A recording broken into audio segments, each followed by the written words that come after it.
Forming connections and discussing what it means to belong. That's the goal of the Youth Unity Summit held today at Dodgeville High School. WMTV's Ashley Wheel talked with students at the summit and joins us live in studio now. Ashley, how are these conversations supporting students? Students tell me that it's helping them be more confident and know that they have a voice. The event brought students from multiple school districts together to hear from speakers and discuss their own experiences in school.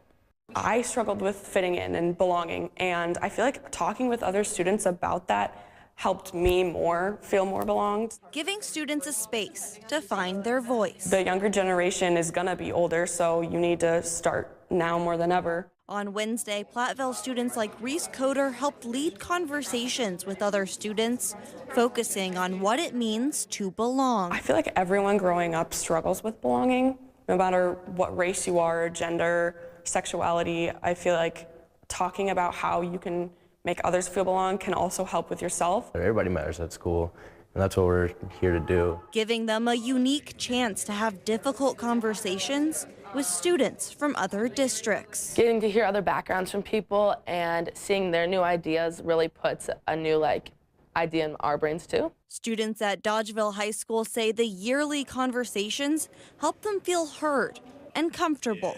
It really opens your mind to perseverance and getting through the rough times. Helping build connections, something Unity Director Emily Zachary says is missing in a lot of schools.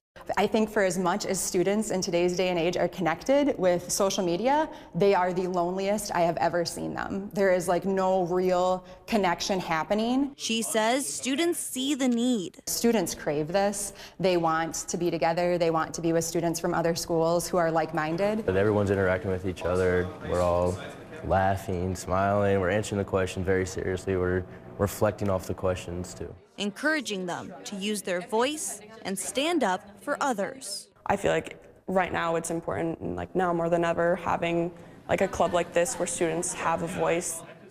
Today's event brought 4 schools together. Tomorrow, another session will be held at McFarland High School for larger schools in the area, with around 200 students expected to attend.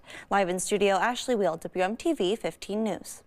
Ashley, thank you. Many students at the summit are a part of their own We Are Many United Against Hate chapters, while others are in similar school clubs with common goals to foster belonging and